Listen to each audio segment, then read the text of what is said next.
అయ్యయ్యో అమ్మా పట్టవే. పైకిలే బాబు.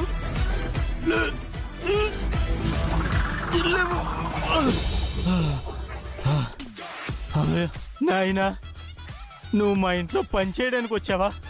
మా ఇంట్లో సామాన్లన్నీ పగల కొట్టడానికి వచ్చావా? అంటే నేను లిటిల్ బిట్ వెయిట్ ఉంటాను కదండి, అందుకే అది తట్టుకోలేకపోయింది.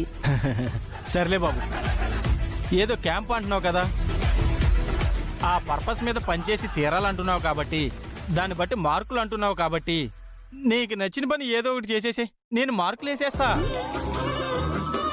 అమ్మా, ఈ లోపల నువ్వు వంట చేసేసే. అలాగే.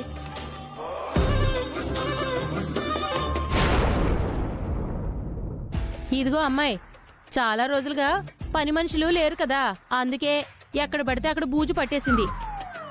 ఇదిగో తీసుకో.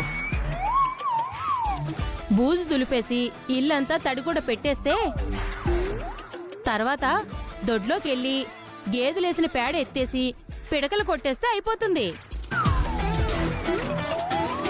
తర్వాత ఏం చేయాలో నేను చెప్తాను. పదయ్యా.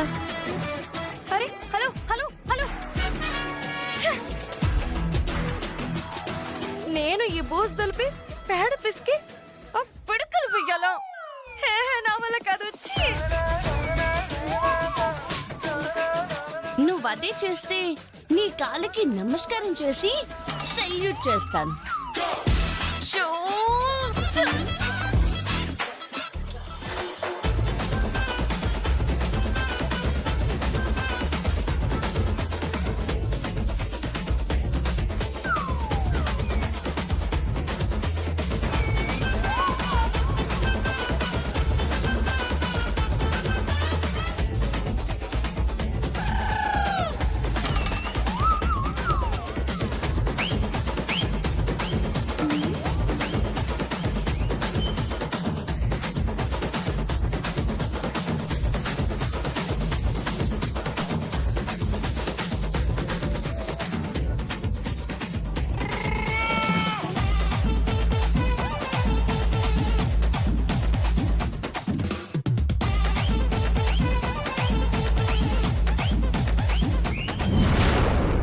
ఈ అబ్బాయి చాలా బాగున్నాడండి. ఆ అబ్బాయి నాకు తెగ నచ్చేశాడు. మా ఇద్దరికి పెళ్లి చేసేయండి. అది నీ చేతిలోనే ఉందే. పిల్లోడిని మెల్లగా దువ్వి నీ బుట్టలో వేసుకో. అలాగే అమ్మా.